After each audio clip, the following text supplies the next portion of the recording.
My name's Ayelet Elnecave, and I am here this evening to give you Chumash like a boss. Okay, so first off, we need to define the word Chumash. Okay, the word Chumash is the word for what we call the Torah. Okay, so now Torah is actually the whole topic. Everything we talk about is Torah, because the word Torah means teaching. Okay, teaching is something where you have someone who's giving something over to you, who's giving you a piece of information. So really, the entire body of Jewish wisdom, the entire body is called Torah because it's all a teaching. It's all something given over to us for us to learn. Okay, fantastic. So it's something that's a part of a chain of tradition, okay? So that's the whole body is called Torah. But we also refer to a specific book as Torah. We refer to a specific book as Torah, and that's the 5 books of Moses, okay? The 5 books of Moshe. And those are called the Torah within the idea of the Tanakh. Okay, so the Tanakh is the entire Jewish Bible. So it's Torah, Nevi'im, Ketuvim, okay? The Torah, the prophets, and the writings. But this book of these 5 books is actually the highest level of prophecy. It's what's inside the scroll that we read in the Beit Knesset, that we read in the synagogue, okay? Every week, we're reading from this scroll, and in that scroll is this book of 5 books, which were given to Moshe. And that's where the word Chumash comes from. Chumash comes from the Hebrew word chamesh, which means 5. So you could really translate Chumash as the fiver, okay? It's the 5 books of Moses. And it's an incredible book because we have to understand when we're looking at Chumash, we're looking at something that's meant to be taught, not something that's meant to be learned. It's not called the learning, it's called the teaching. Because Chumash and the way that we learn it is a part of a chain and tradition. Okay? We're never meant to sit there and just sort of read the book by ourselves and do the best we can. What we're meant to do is join into a discussion, to have a teacher, to have someone who's going to come and explain to us what this incredible book is really about. And actually, this book is written in a form of code. Now, I'm not talking about Torah codes where, like, if you, like, read the verses or add together numbers, you're going to be like, oh, Osama bin Laden. Like, okay, not that. I'm talking about the actual way that it's written. Chumash is written in a very specific way. It's written in a way that you can't really understand it on your own. Why? Because we want to keep the text alive. And a living text is a text where you have a teacher and a student. Again, I've been mentioning this over and over, the teacher-student relationship, because that forms a chain for us. So what's happening in Chumash is it's written in sort of a code. It's written in a way that's going to make you go, but I don't understand what's happening here. But wait a minute, what does that word mean? But wait a minute, doesn't this kind of contradict what it said a couple pages ago? It's supposed to do that. And that's so that you'll go, wait, I have a question. I have a question, and then you'll go and find your teacher, approach your teacher, and start a discussion. That's what the Chumash is really about, is starting a discussion and understanding it. The way that I explain this to my students is it's sort of a way of guaranteeing it never dies, because a written text, like Plato says, is a dead text. You can't talk to it. But a text that automatically includes this, like, I'm going to have questions, I need discussion, is a text that always is alive. Now, in addition to the Chumash, right, these 5 books, is part of what we call the written Torah, okay? The Torah Shebiktav. It's the written Torah. But we didn't just get 1 Torah, we got 2. And the 2 Torahs work in tandem. Okay, so the written Torah is the Chumash. That's what I'm going to be talking about tonight. But in addition to being written in a code, which is going to make you want to find a teacher, the written Chumash is also going to make you realize that there's another body of information that's got to be out there. Okay? It'll say things like, well, you should slaughter those animals the way I told you. And then you're going to go, wait, when did you tell me that? There must be another source. Okay, it's going to say, don't do malacha. Don't do this word, melacha, on Shabbat. And you're going to be like, wait a minute, when did we ever define that word? There's another source. Okay, so the written Torah is constantly pointing us to there's got to be another source. The way that I explain this to my students is if I were to send you a text that said JK space LOL space ROFL space dead skull, dancing lady, dancing lady, dancing lady, you would know, just kidding, laugh out loud, rolling on the floor, I'm dead, ha ha, dance, dance, okay? Now, if I were to send that to your grandmother, she'd go, what is this?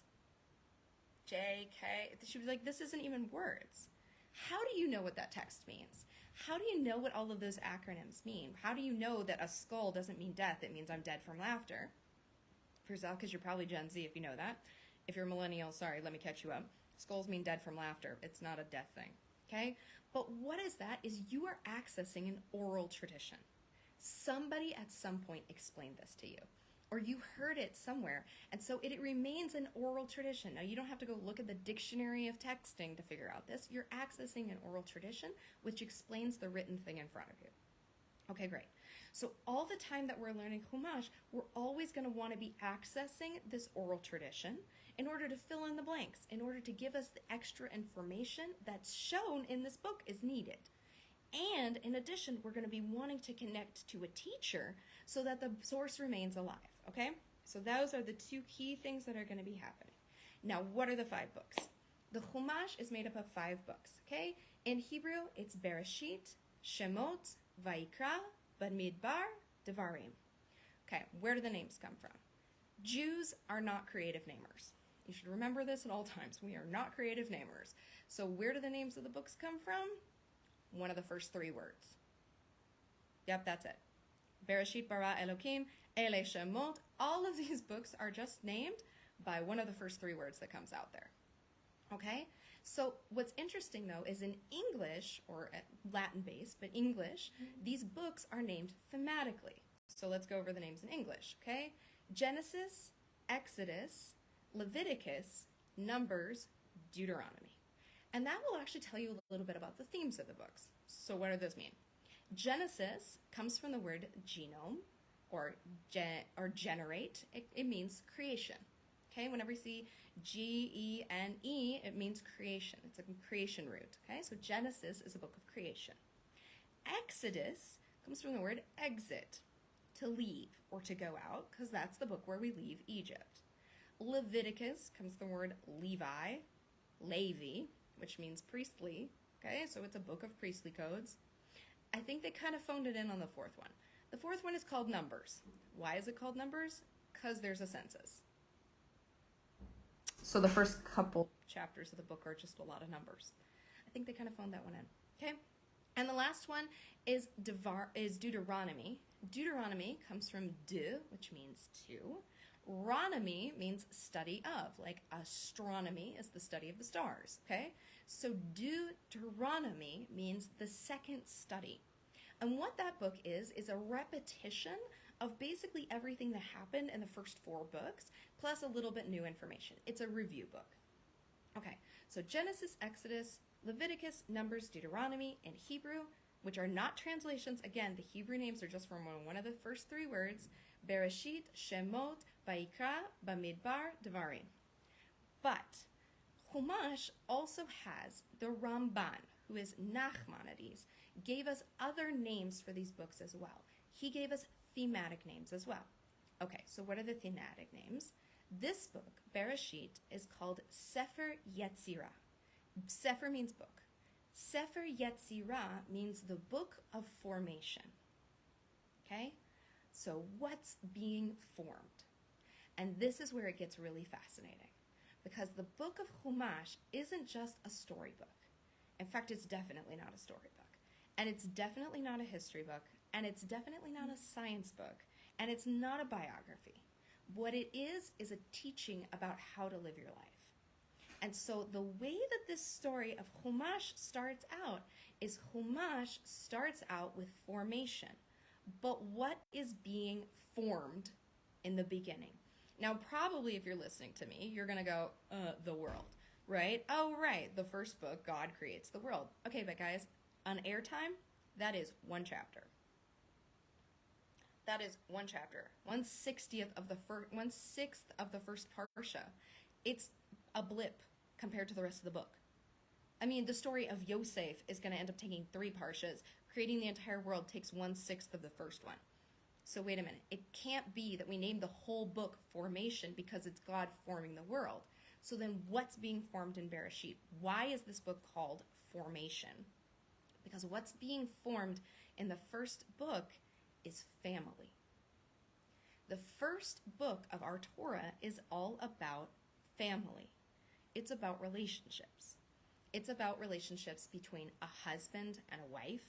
In the very first story, we've got a husband, we've got a wife, we got a snake coming in there. Snake's motivation, he's trying to get in there, he's trying to split them up, get with the girl, right? So there's a relationship, there's a marriage. We move on to the second story in Bereshit, and we've got two brothers. It doesn't end well, by the way. One kills the other one. We move forward, and we have another relationship between Lamech and his two wives, and there's family strife. We keep moving forward. What gets saved in the whole flood? It's a family. And then as soon as they get out of that ark, there's family strife between brothers and a dad. Okay? As we move forward, we get to meet Avram, and we get to meet his father, Terach, and he has to, the whole Lech Lecha, the whole leave your home moment, is him having this moment where he has to leave and separate from his father and take his new, very small family into a new place. As we keep moving through the book of Bereshit, it's family stories over and over and over again. Stories about marriages, stories about people finding each other. As we move forward in the book, it's stories of infertility, stories of people not being able to have more children or struggling to have children. It's bringing in surrogacy. Surrogacy discussions happen right in the beginning with Avram Avinu. They bring in Hagar as a surrogate. She decides she doesn't want to give up her child. She wants to raise it herself. It's all this family dynamics. Half-brothers, Ishmael with Yitzchak. How do they get along? Do they get along? Is there jealousy? We keep moving forward. Would a father sacrifice his son? Are you noticing a theme? It's all family stories. They're all about family. And here's a hint, guys. It's not always happy stories, and not everyone's perfect. I always say the Torah is a perfect book written about imperfect people for imperfect people. So if you have some dynamics in your family that are slightly complicated, congratulations, this is the book for you. We keep moving forward in the story, and we have brothers fighting again. We have brothers, one wants to kill the other. There's a theft of a birthright. Then Yaakov gets there. His father-in-law is a complete disaster, right? He tries to steal from him. It's complicated with in-laws. We get those in there too. Then we've got sisters fighting with each other. We've got, a marriage that wasn't so much full of love. There's a lot here, and it sounds really relatable. But what's interesting is how the book ends up. Like I've described to you guys, most of the beginning of Bereshit is about complicated family relationships. In fact, really complicated family relationships full of tension and sadness and distress and some reconciliation, but it's about how complicated family is. But the last story takes the cake, right? We get a brother who gets sold, it gets chucked down to Egypt, but how does the book end? The book ends with reconciliation and the family coming together in peace and harmony. And that marks the close of Bereshit, but also the beginning of the Jewish people as a people. Because all through Bereshit, what have we been? We've just been a big family. Okay? We've been Avram, Yitzchak, Yaakov. It's been just a family. A story about brothers and fathers and mothers and sisters. But now, at the end of Bereshit, when that family comes into a place of wholeness and unity, we switch into a nation. We switch into the concept that bigger than just our family, we are now a nation. And this is the part that's going to be interesting for you, because Chumash, again, is a teaching on how to live your life. So what's the lesson here? The first step is relationships. We read the Chumash every single year. Why? It's like we didn't pay attention last year. We don't know the stories. No. Because these stories are teaching us. This isn't a storybook. It's a teaching book. And what the Torah wants to always emphasize for us, how do we start out on this journey? How do we grow? We start with those family relationships. Without strong, healthy family relationships, we really can't build the next step. We can't get to our mission in life. We can't get to our purpose in life without strong family relationships. Now, like the Torah, don't worry. Your family's complicated. Congratulations. Welcome to the team. It's normal for families to be complicated. In fact, families have been complicated literally since the very first family. So if you're like, but my family won't be ever healthy or not. No. Family is what you make of it. Family is not just the people we're born into. It's the people that we join into our lives. And it's also these people that we were put by God to be in this family. And as we build and strengthen those families, it gives us our roots and it gives us our basis. Without those strong relationships encouraging us, we can't really get to the next step of personal growth. We need people. People need people.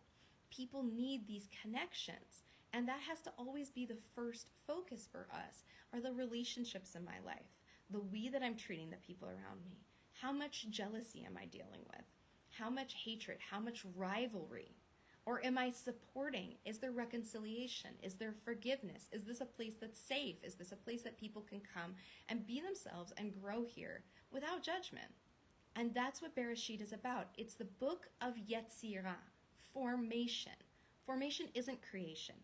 Formation is taking something that's already there and making it into a shape that's useful. You are born with potential. You are born with family. You're born with the ability to have these relationships, but you form them into something that guides you, that lifts you up. As we focus on those relationships, we get ready for the next stage. So now we move into the second book, Shemot. This is the book that's called Sefer Geulah and Sefer Galut. Okay, so what do those mean? Again, Sefer means book. Geulah means redemption. And Galut means exile. Now, if you've ever heard the term exile before, you're like, oh, okay, like being kicked out of your country. That's not actually what Galut, not what exile means in Torah. Mostly you'll know this because a lot of the time that we're in Galut, we're in exile, we're still living in the land of Israel. See also the whole Hanukkah story. We were in exile, but it was here. And we still consider ourselves in exile today, and I'm talking to you from Jerusalem. So what does it mean? What does exile mean if it doesn't mean just literally being kicked out of your country? Exile means being unable to complete your mission. Being unable to fully complete your mission. That's a state of exile. It's a place of God hiddenness. And Geulah, a state of redemption, is being able to fully complete your mission and having God awareness and God enlightenment. So that is the stage that happens with us as we go into the book of Shemot. We were this nation, we were this family, and then we became a nation. We multiply in Egypt, and we enter into a state of Galut, where we're oppressed, where we're enslaved, where we're unable to do what we're down here to do in this world. We're unable to bring light, we're unable to bring truth, we're unable to do anything other than serve an external master. We are separated from our purpose. Then we have the entire Pesach Passover story, where God takes us and he redeems us and he pulls us out of Mitzrayim. For what? Not just for freedom. It wasn't just about freedom. It wasn't like, okay, now you left Mitzrayim, like go to Cancun and just chill. No, it was for a purpose. We leave Egypt, we leave Mitzrayim in order for us to be able to do our purpose. We get the book, the Torah, we get this book, and the book's like, here's how you do your purpose. Here's the steps. Let me teach you what you're down here to do. So then we go through this process where we start getting the laws and we start getting the information. And then there's the big whoopso that happens at the end of Book of Shemot, which is right after we get that Torah. 40 days after we get that Torah, we freak out. We totally panic. We think, wait a minute, Moshe's the guy who got the book. Moshe's our leader. Like, he's got to be here. And when we think Moshe's gone, we have a complete panic attack thinking, I can't do this by myself. I can't talk to God directly. I can't receive the Torah.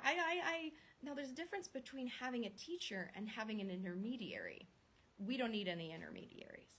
We can talk to God directly. We can connect to Hashem directly. But we can have a teacher as someone who guides us, but not performing an intermediary function. And that's what we freaked out and we thought that we needed. We needed Moshe to be an intermediary for it. We can't do this without him. If he's not here, let's build a cow. Let's build a calf and use that instead. It doesn't go well. Spoiler alert. It really doesn't go well. God is not thrilled about it. Okay? Why? Because you missed the point. Wait a minute. You completely missed the point here. Moshe comes down. There's a big blowout. We grind up the calf. We have people drink it. People are blowing up. People are dying by swords. It's just like really not a moment. Okay? And then it becomes a reconciliation period again. But this time it's different than the reconciliations we had back in Bereshit. Now it's reconciliations between the nation and God. Now it's us coming back as a nation, as a group of people with a mission that we flubbed. We flubbed the mission. So now what do we do when we make a mistake? What do we do, Master Bruce? We pick ourselves up and try again. So we go through this process of redemption. We go through this process of repentance. We have the very first Yom Kippur in history. We get the key to the kingdom. We get the 13 attributes of mercy, which if we recite them, God promises to always forgive us. And then we move out of the book and we move into the second stage. Now, again, we're talking about how Chumash is a guide for our lives. So the first book is telling us, let's focus on family relationships. Let's formation family relationships. Those relationships are the first step. Then we get into the second part, which is, what's your mission? Why are you here? And if you don't know why you're here, well, you're never going to accomplish it. What are you down here to do? What are you supposed to illuminate in our world? And the first step is saying, okay, what am I supposed to do? Now, where am I stuck? If I know that I'm supposed to do this thing and I'm supposed to illuminate the world this way, the first step is identifying your Egypt. Identifying your Mitzrayim. Where are you stuck? Where do you feel limited, disconnected? Where are you in a state of galut? Remember, galut is just a separation from your mission. Okay? It's a separation from your ability to be able to do what you want to do and what you're supposed to do and what you're meant to do. And it's a place of God hiddenness. So the first step here is now we've got those family relationships. Now is, where am I stuck? Where am I being held back? Where do I need to be redeemed from? Where do I need to break out of? Okay? And then we have this moment of incredible freedom. Incredible miracles will happen once we identify where we are and where we need to be. Okay? And if we're talking about a process of growth, if we're talking about going through this every single year, there's somewhere where we're stuck. There's somewhere that's holding us back from our true potential and truly what we're supposed to be doing here. And if we never stop and be like, where am I stuck? Where am I limited? Where am I enslaved? What am I enslaved to? Well, we can never be free. So that's the step in Shmos, is what we're doing in Shemot, and what we're doing in this book, in the second book, is we're identifying first our Mitzrayim. Then we're going to have this miraculous escape. Once again, all it takes to escape this galut is to cry out to God, to cry out to Hashem and say, hey, I'm done with this. I'm really quite over the comfort zone and the status quo. Help me walk out of it. And then we have this entire Exodus moment. We have this incredible, miraculous exit. But again, we're not just getting out of our stuckness, of our Mitzrayim, just for fun to go chill on the beach in Cancun, which is great, fantastic, but that's not why you didn't come to the world to chill on the beach in Cancun. A little bit, but like not all the time. So then why are you here? That's what happens, is once I realize where I'm stuck, and once I realize where I'm supposed to go, I get out and there's a miraculous moment, and then there's this moment of revelation of my mission. I get this moment of figuring out what I'm down here to do. And then it's my job to go do it. But heads up, the Book of Shemot wants to give you a heads up. You will probably flub the ball a couple times. You will probably misstep on that mission. You will probably make mistakes. And the message of the Torah is, mistakes aren't the end. God is a God of second chances, third chances, fourth chances. It's okay to make mistakes. You're human. Again, the Torah is a perfect book written about imperfect people for imperfect people. It's okay to make mistakes on the way to your mission. You are like gung-ho that you're ready to do this thing and you pick the wrong choice. No pasa nada, no big deal. Just try again. Do a process of try again, of reinventing, of going back, of doing repentance, of being like, well, that wasn't it. Let's try this one. Okay? So as we're going through our process, as we're going through our year, we're going to figure out where we're stuck. We're going to figure out where we need to leave. We're going to ask for help from the divinity. We're going to ask for help from God to move us out of that stuck place in order for me to fulfill my potential and to fulfill my divine mission. And we're going to understand that there's probably going to be some mistakes on the way, and that's okay. We move into the next book. The next book is Vayikra. Vayikra is kind of one of the books that gets like a little skipped over a lot. It's a lot of laws. Okay? And what the Ramban calls this book He calls this book Torat Kohanim, the Torah, the teaching of the Kohanim, the teaching of the priests. Okay, now you're like, wait a minute, Ayelet, there's definitely no way that's about my personal life because I'm not a Kohen. Or maybe I'm a Kohen, but I'm definitely not like making any offerings right now. So what are we doing?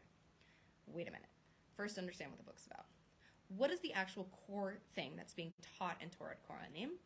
It's the concept of Kedusha, the concept of holiness. Holiness isn't just being like, oh, no. Holiness is about elevating the physical into the spiritual. It's about transcending this world, not by ditching this world, but by lifting this world up with us. In Torah, there's different concepts like tuma, tahara. Okay, and these also get terribly translated. Usually they're translated as purity and impurity, tahara as purity, tuma as impurity, or really, really bad as clean and unclean. No. Tuma is a state of God hiddenness and separation from the life force. Tahara is a state of God revelation and connectedness to the life force. They are like tuma, it just happens as a force of life. We get disconnected from the life force. It happens. Okay? Tahara always requires effort. And tahara is a precursor to Kedusha. If we want to get into a state of God revelation, we're going to have to first connect to the life force. We're going to have to connect ourselves to life-giving and God-revealing things. That's how we get to that next stage of holiness. Tuma, that disconnect, is a normal part of life. You go to sleep and you will have a disconnect. Okay? You go to the bathroom and you'll have a disconnect. It's normal in life to have these disconnects. But what we have to do is recognize the disconnect has happened, find that way to connection. You should know, tuma just happens, but tahara requires effort. The disconnect happens naturally, but the connection requires effort from us. And so we're going to have to look for these ways to connect ourselves to that higher essence, to that higher truth, to that higher thing, and then we get that direct connection to God, that direct connection to revelation, that direct connection to light. And this is all we were talking about, like different stages and different kinds of concepts in the Torah. But when we look at it as a part of our personal journey, the disconnect happens, guys. The lack of inspiration happens. It's a normal and natural part of life for us to go through these downs and these stages where we aren't as connected. I don't know, like it's pretty normal to wake up in the morning and not be like, oh, life is meaningful and I can see divinity and everything. You're being like, nah, I don't know where I am and is there coffee? Right? Like it's normal to feel disconnected. But what we have to do is not just remain in that state. We have to push ourselves to look for that connection to get into a state of tahara, to get into a state of connection. Okay? And the way that we do it in Judaism usually is through water. Water is living, it is essence. Okay? And so we wake up in the morning, we wash our hands with water as a way of returning to this state of tahara, this state of connection. It's a way of us connecting back to this higher essence and this higher state of God consciousness. And then we can move into a state of Kedusha, which is where we can have actual direct connection to the divine. And so this entire book of Torah Kohanim, we're talking about personal journeys. We've figured out our mission. Fantastic. We left where we got stuck. Fantastic. We left Egypt. We left Mitzrayim. We figured out our mission. We've got our Torah, right? We're ready to go. We made a couple missteps. No big deal. We're back on track. This is the secret sauce. Because in order to fulfill your mission in life, you can't do it in a state of disconnect. You can't. It's not going to work. Your mission, your purpose, that which you're here to do, in order to fulfill that mission, you cannot do it in a state of disconnect. You need to get yourself into a state of connection with the life force in order for that to happen, and even better, into a state of direct connection with the divine. That will give you the flow, that will give you the energy and the ability to do your mission down here. And that's what we're talking about as the Jewish people. Our mission down here is to bring light, is to bring like Kedusha into our world, is to elevate the world around us. Not to sink into the world, but to elevate the world around us. And everything in Judaism is about bringing it up with us. We eat, and we dress, and we sing, and we spend time together, and we elevate that all into divinity. We elevate that all into holiness. And how we do that is by this effort of tahara. If you've ever gone to like a Shabbat table, it's literally just dinner. It's really dinner. Okay, like there's a couple Hebrew words muttered at the beginning, but generally it's dinner. So what makes it different? The tahara is when we elevate it up. The way we speak, what we speak about, who we include. The more we include, the bigger we include, the brighter, the better the food, the better the joy, all of that. Bringing that up into a state of tahara, that brings it into a state of divinity. And so as we're looking to do our mission down here, we're going to need to be in that state of connection. We're going to need to look for that tahara. We're going to need to look for that state of connection in order for us to reach divinity, like connection to divinity, to Kedusha. And we're going to need to understand that that disconnect is really normal. Don't beat yourself up about it. It's literally a sign you're human. But we can get to a different place. We have that capacity. Okay, great. So then we finished up Vayikra. So we've got our mission. We understand that our mission, for it to succeed, we're going to need to get ourselves into a state of connectedness. We're going to need to get ourselves into a state of divine connection. Fantastic. Then we move into Bamidbar. Okay, this is the fourth book. Okay, and this is literally what it means in Hebrew, is in the desert or in the wilderness. Now, I told you the names aren't thematic, but like this one happens to work out. Because what is this book about? Them in the desert. In Exodus, we left it. In Shemot, we left Egypt, we got the Torah, we did the golden calf. In Vayikra, we got some laws of how we're going to live. But Midbar is sort of like the test drive. That's kind of how I see it. This is what happened as Bnei Yisrael, as the Jewish people, are leaving Egypt and they're leaving the place of Har Sinai, they're leaving the place we got the Torah, and they're headed on their way to the land of Israel. It's sort of like the test run of like, okay, we've got the mission, we've got the like planning, we've made a couple mistakes, but now we've got the entire energy and we know what we're supposed to do. Let's go try to do it. Spoiler alert, it doesn't go perfectly. It doesn't go perfectly. Surprise, Torah is a perfect book about imperfect people, for imperfect people. As we head out in Bamidbar, we are getting towards the land of Israel, and we stop and we send some spies in. Okay, now the whole point is, guys, where are we supposed to do? What's our mission? To get to the land of Israel and to reveal God in the world. That's our mission as the Jewish people. We're just on our way there, and then we were like, let's just check before we get there, like, what's going on. Send in spies. The spies come back, and they're like, Now, 2 of them are like, no, it's going to be fine. It's going to be great. It's fantastic. It's really, really good. And the rest of the 10 are like, we felt like grasshoppers. Note, we felt like grasshoppers. We feel little bitty. There's giants. It's a big, scary land. I don't know. I don't think this is going to go well. And they freak out. And they start crying. And the men are like, we don't want to go. We don't want to do this. This is not our thing. Right? And so we kind of gave up. Now, the women never gave up. Go girl power. The women never gave up. The women were like, yeah, let's go. But the men were like, nah. And God was like, okay. The entire point of you leaving Egypt was for this mission. I didn't just take you out. I took you out for this mission. And now you're saying you don't want to do it because you're scared? I can't work with that. So everyone who in that generation wept and cried that they didn't want to go in, didn't get to go in. And so over through the next 40 years of wandering around the Midbar, that generation slowly dies out, bringing in a new generation that wasn't as afraid. Now, that's the 40 years in the desert, by the way. I don't know, if people make a bunch of jokes that, like, Jews didn't have GPS or something. It was actually divine punishment, the 40 years. It was in order to change the generation. And then, as we're going through the desert, we're still struggle busting. We still hit a lot of road bumps, and we still hit a lot of problems of people just struggling to believe, struggling to see divinity in the day-to-day, struggling to see that there's a bigger plan, struggling with, fear and doubt and anger. And if that doesn't sound normal to you, well, I don't know what. Maybe I'm on a different path than you are, but dang, that's normal. We've got the tools. We've got the mission. Let's do a test run, and it's hard. Living our truth, living our divine purpose, living what we're down here to do is not easy. It's just not. You hit a lot of road bumps, and there's a lot of emotion that comes with it. Trying something new is scary. If you decide like you were going to be like, I am meant to teach, I am supposed to be a teacher, well, the first time you get in front of a classroom is going to be terrifying.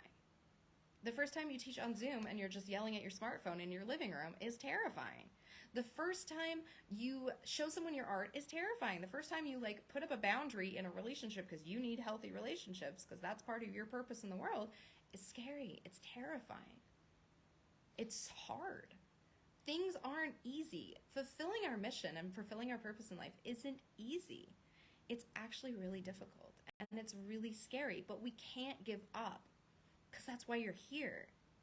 And when we go in through these states of up and low, right? We go in these states of connection. We go in these states of disconnection. It's hard to be human, right? But there's so much beauty in that is if you don't give up.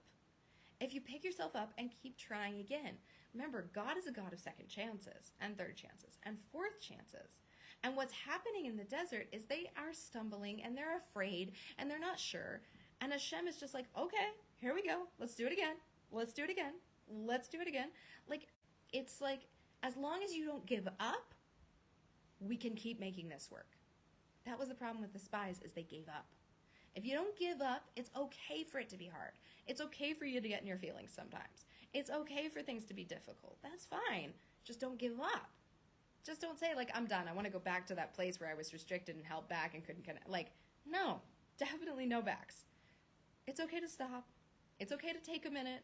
It's okay to, like, cry into your bed for a while with some Ben and Jerry's and be like, things are difficult. Like, that's totally normal. But don't give up. Bamidbar is about the test drive. It's about trying these things out for the very first time and understanding there's going to be bumps in the road and it's not going to be easy. It's really interesting. As you look at how we read this Torah every year, how we read the Chumash, Bamidbar always falls in the summer.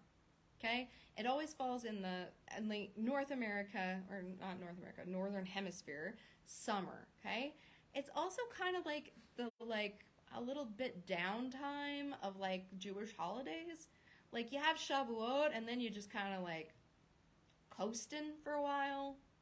And then you get the really hard months of like the 17th of Tammuz, which is a fast day, begins a mourning period, the 9th of Av, which is a mourning period. But Midbar is kind of when we read during the sort of general lull of the year. This is part of the year which is just a little less inspirational, a little less up.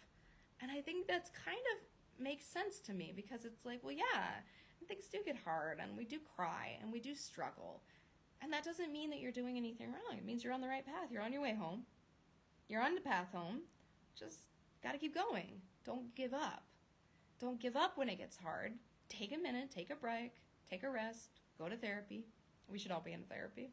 Go to therapy and talk it out, but don't give up on the mission. Don't give up on the purpose. Don't give up on the connection. Just recognize that sometimes it gets a little hard. Okay, as we get out of Bamidbar, we get into the last book, which is Devarim. Devarim is Deuteronomy, remember? But Devarim, according to the Ramban, is the Mishnah Torah. Okay, it is the second Torah. Oh my gosh, I forgot to tell you what the Ramban calls Bamidbar. Oh, hold on. Bamidbar is called Sefer Pikudim. That's why I call it the test drive. Pikudim means deposits. Okay, it means countings, it means accounting. Because basically what you're doing is you're taking an account of how you're doing on the mission. And that means sometimes up, sometimes down, sometimes hard, sometimes easy. But as long as we're headed in the same direction, we don't give up, the accounts are balancing. Okay, now back to Devarim. Devarim means Mishnah Torah. Mishnah Torah means the repetition of the Torah. So what is it? Devarim was actually Moshe's final speech. Moshe Rabbeinu is the one who took us out of Egypt. Moshe Rabbeinu is the one who took us out of Egypt. He's also been our leader throughout the time that we're moving through the desert on our way to Erez Safar.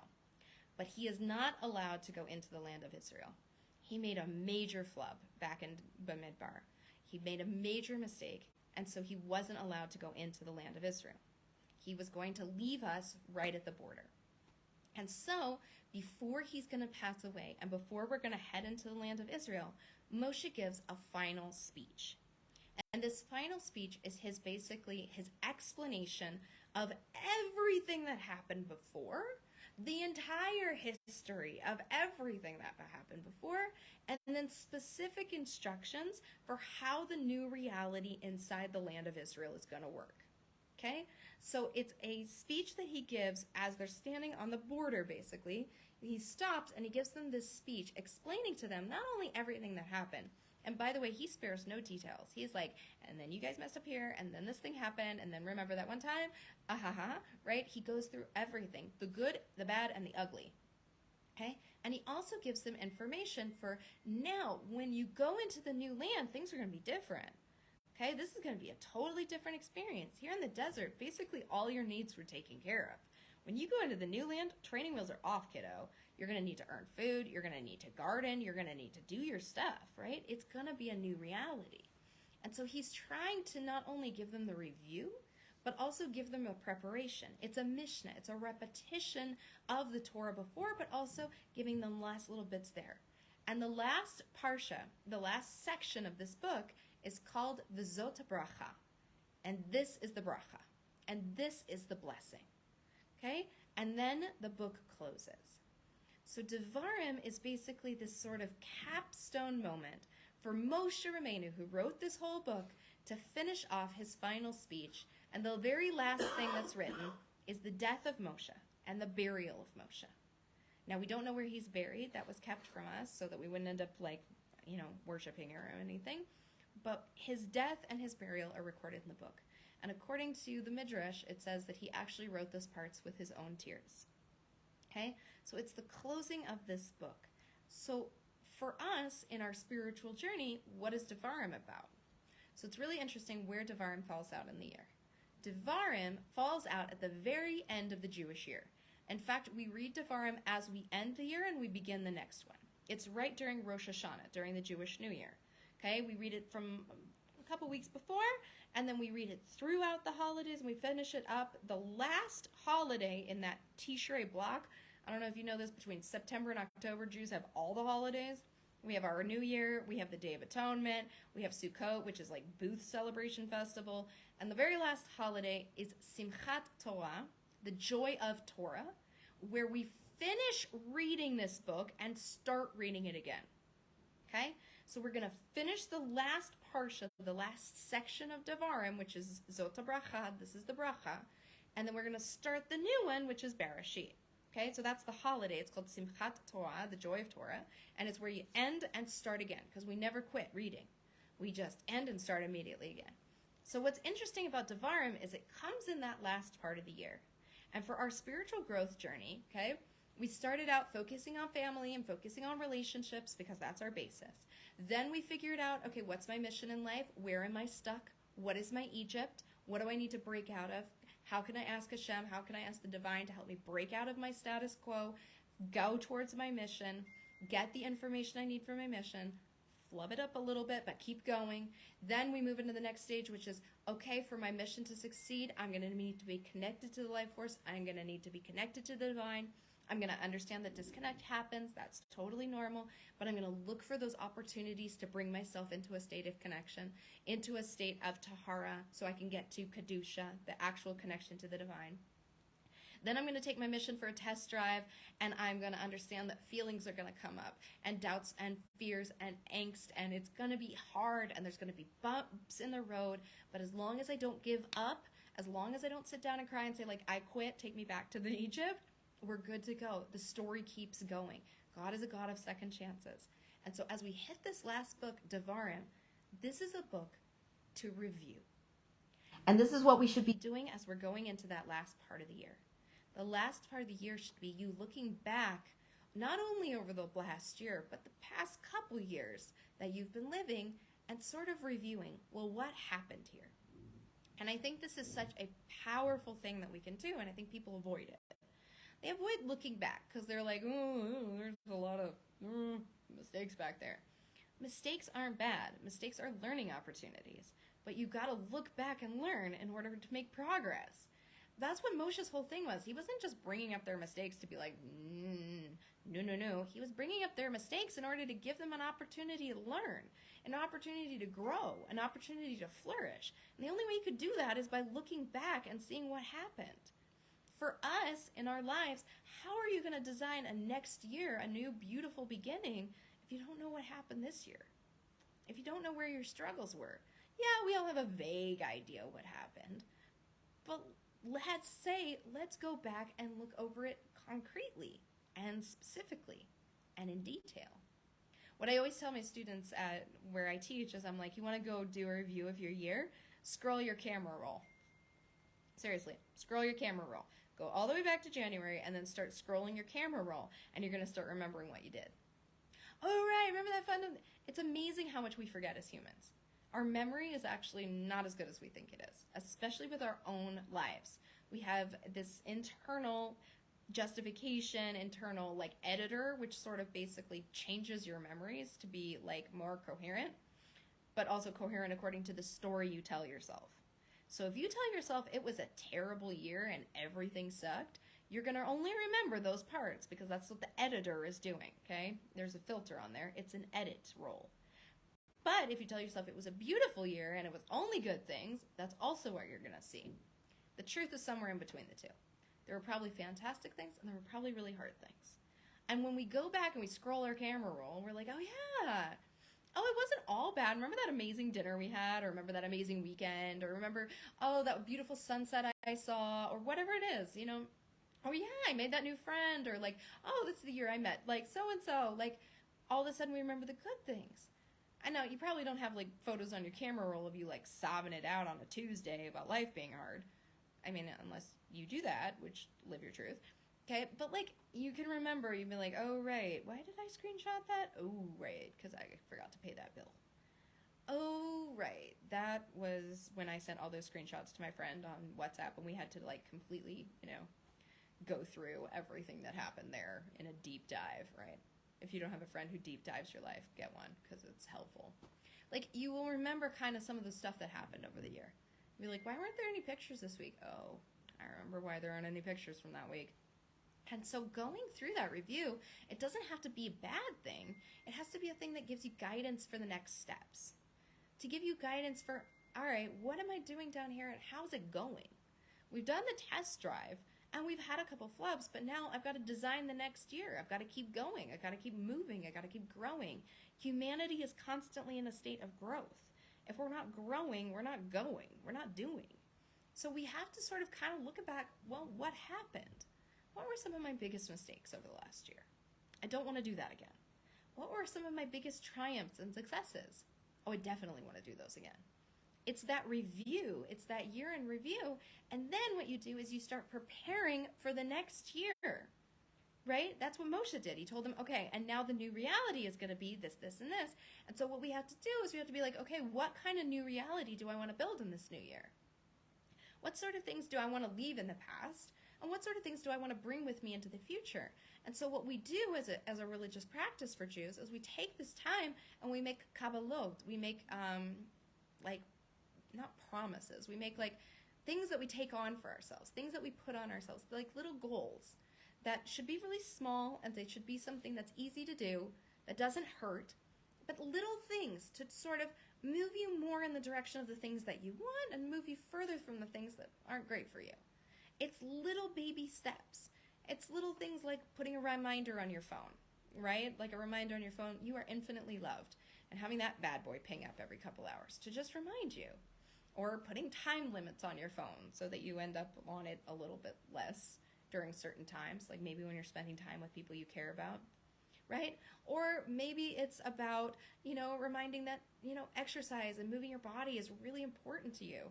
So, you know what, next year I'm going to make a friend and we're going to like go on a walk. And I have this friend and she also wants to do more exercise, especially in nature, because that's super great for your mental health. So like we're going to set up that we're going to go walking. Or whatever it looks like for you, these little steps of like, all right, how do I want to bring this into the new year? What mistakes do I want to leave in the past? And what do I want to move into the new year? And then as soon as we get back to the beginning, it's start over again, and it's formation, and it's back to focusing on relationships. And we go through this cycle every single year. And again, these aren't stories to just tell you stories. These are stories which are meant to guide you to a greater connection. It's a teaching for you. The Torah isn't just a book about a bunch of people who aren't here anymore. It's a book about you and your life. There's a concept in Torah that says, Ma'aseh avot siman lebanim. The deeds of the parents are a sign for their children. This is a concept in Judaism of spiritual DNA. When you're reading these stories of our ancestors, you're reading about what character traits you carry within you. When you hear about Moshe's humility, you have humility as well. When you hear about Avram's strength, you have strength as well. When you hear about Miriam standing up to the actual Paro and being like, I just didn't listen to you, you have that chutzpah and that power within you as well. We are reading about our ancestors because we're learning about our spiritual DNA. We're learning about the skills and strengths and gifts that we have as well. The entire book is designed to help you grow and help you connect and help you find that deepest essence, that growth, that mission, and how to get there. It's the greatest guidebook to life that there is, and we read it every single year so that we can really take these lessons and every year see them in a slightly different way. They say, Shivim panim leTorah, 70 faces to the Torah. And what that means is every year you come at it from a different face. A different part will hit you. A different thing will hit you. You know, maybe when you were reading it last year, like relationships between husbands and wives. Definitely interesting. That's definitely something we need to focus on. Or, you know, maybe last year you were like, I don't know, I don't really feel so stuck. And this year you're like, oh my gosh, I feel totally stuck. And I totally know what that Mitzrayim, Egypt experience is. Maybe the year before you were like, I don't know, like, disconnect, connect. Now you're like, oh my gosh, I totally figured out without connection, nothing goes. It's all about finding that different connection every single year. And the way we do that is by joining to the text. It's not just sitting there reading it. It's about connecting with a teacher. It's about connecting to this beautiful, incredible tradition and being able to ask your questions and being able to reference that other beautiful body of information, all of this oral Torah, which makes our Torah so rich and so wise and so powerful. So I'd just like to offer you all the incredible opportunity. Learn Chumash. Learn this incredible guide, this incredible teaching, this incredible book. Find a teacher. Find someone who explains this in a way that speaks to your soul. Find someone who can tell you what's going on in a way that speaks to your soul and that guides you towards growth, that guides you towards finding your mission, finding your purpose, and never giving up. That gives you the tools to look back and to look forward. That gives you the tools to understand how this relates to your life. Chumash is an incredible, incredible book. And I really, really want to offer all of you the opportunity. Please, go find a way to learn it. And then, please, know Chumash like a boss. Thank you so much for the opportunity to learn with you guys. I really appreciated being part of this festival. I think this is an amazing opportunity. I know there's a ton of other incredible classes happening here. So go listen, go learn some more Torah. Torah is life-giving. Torah is absolutely amazing. I appreciate the opportunity being here. Wish you all a beautiful month, a beautiful year. Thanks so much.